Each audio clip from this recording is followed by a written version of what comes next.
Hello, my name is Jeppe and I am the head of product here at Third. And today I'll walk you through the overview page and show you how to get the most out of that page. So the overview page is your summary of everything else that happens in the platform. This is where you can go in and see what has happened since last time, and is there anything that I need to sort of react upon or do something about. We can see here that we get a summary of the configuration of this brand. This is Adidas. It's been set up in 3 markets across 5 models, and we're monitoring 234 prompts, which has given us 1,170 answers over the last week. We can see across the main KPIs. We can see our total visibility, which means the responses for, or the visibility score for all the prompts. And we can see for the three categories that we've set up, we have must win, core, and foundational, which is a categorization of the prompts based on how important they are to win, and also mimicking the classic purchase funnel. So the must wins are the bottom of funnel prompts that have high purchase intent and that are key to your business, whereas the foundational prompts are more research focused, where the customer are not necessarily looking for a specific product or a specific brand, but they're looking to solve a problem. Then below that, because the visibility metrics in themselves can be a little bit abstract, we try to show you how does that work, or how are you doing compared to your competitors. So here that we can see that Adidas is far in front of New Balance and Under Armour, and slightly behind Nike. So there's a sort of a competitive field here where we have Nike and Adidas sort of fighting for the win in the prompts. And then we can also see how you're doing across the different models. You can see that Adidas is not that visible in AI mode, which might be an issue that you want to address, and see what are the tasks that you can set up to improve your visibility in a specific model. Then we can also see the development over time. Here we're looking at just a week, but if you set the period to a month or 2 month, you can see sort of how have we actually performed over that full month, and how has the visibility developed. Then what we show down here is the Adidas citation share. So whenever we get a response back, let's say that we ask ChatGPT, what are the best running shoes for me? Then we get an answer back with usually specific brands or products, but we also get the citations that the AI models have used to give that answer. So when the models go out and answer your question, what they're doing behind the scenes is that they are doing web searches. So they're visiting, between usually 25 different pages to make sure that they give you the right answer. And that we get back from the AI model, so that we can take a look at what are the things that have led the AI model to give that answer. And if you have a high citation share, it means that your content is influencing the AI models when it gives answers. In this case, Adidas citation share is not incredibly high. It's only 1.3, which means that of all the sources that the AI models are using across the markets, across the models, it's only about 1 in 100 where Adidas content is showing up. So that could be a initiative worth investing in, seeing, okay, how can we create better content that better answers the prompts that we've set up, and structure the prompts in a way that is digestible for the AI models, and maybe also work on the crawlability, which means how easily the AI models can access your content, which is a technical task. Then what we have over here is the brand sentiment. So that basically means that whenever we get a response back, we also analyze it for positive or negative phrases, so that we can see, not just are you visible, but also are you being talked about in a positive or negative way. So here we can see that some of the key positive phrases about Adidas is that it's innovative footwear, sustainable materials, and they're pivoting towards a circular economy model. So we can click this, and then we can go in to see, okay, what are they actually saying? So here we get, for a specific prompt, which companies are known for innovative sports technology.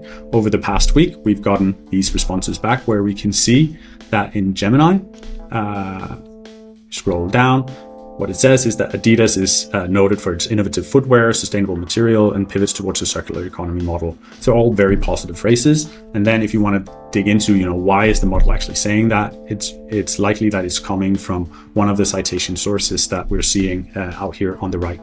So you can do that on negative sentiment as well. If you see the AI model saying something negative about you, you can trail it back to usually a citation or a source and try to figure out, what is it that's leading the AI models to say that negative thing about you. And then you could put in an initiative to reach out to that source and try to get them to reframe that sentence. So as you could hear, a lot of this is about seeing how you're doing, but also reacting to it. So what we have here as part of the overview is also some recommended tasks that you can do today. So these are a list of recommended tasks that we believe are a high impact tasks that can influence your visibility in a positive way.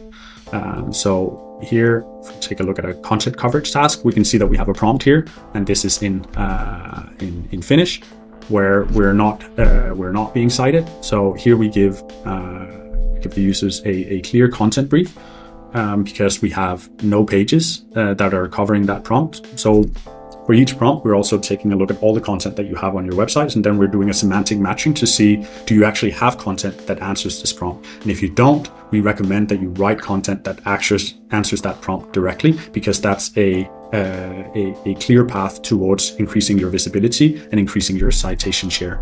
So in this case, we're giving you a very clear prompt on what is the content that we believe that you should write in order to influence that prompt. We also show you what are the fan out queries. So as I said before, the AI models, when they go out and answer a question, they go out and do a web search, and they do that by actually turning your prompt into keywords.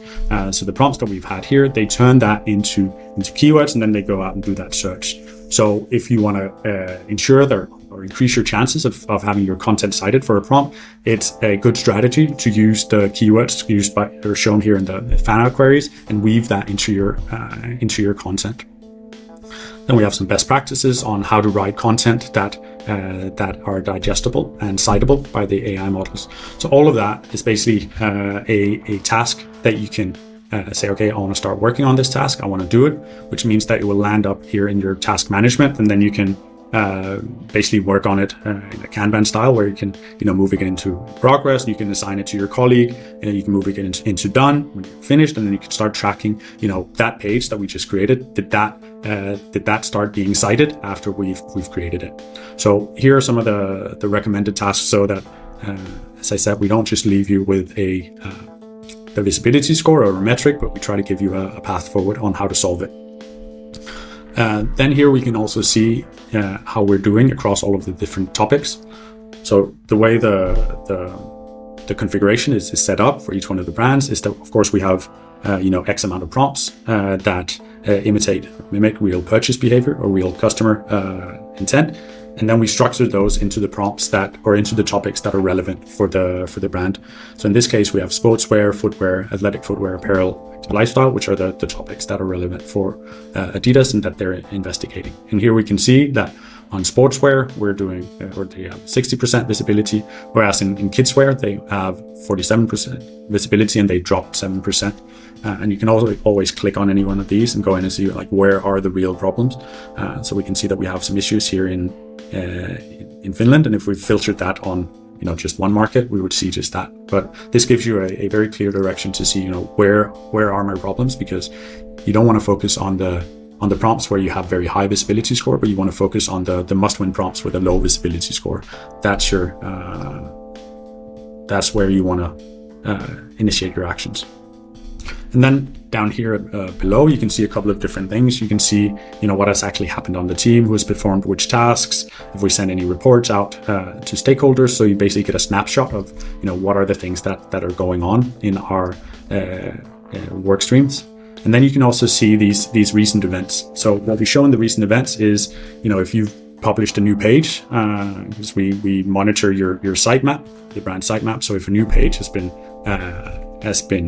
published, we show it here so that you can tell us basically to start tracking it. We track not all your web pages, but you can basically choose which one of your websites you want to set up tracking for. And that is your overview. Thanks for sticking around. And if you're more curious, check out some of the other videos that we've created for the other sections of the product. Until next time.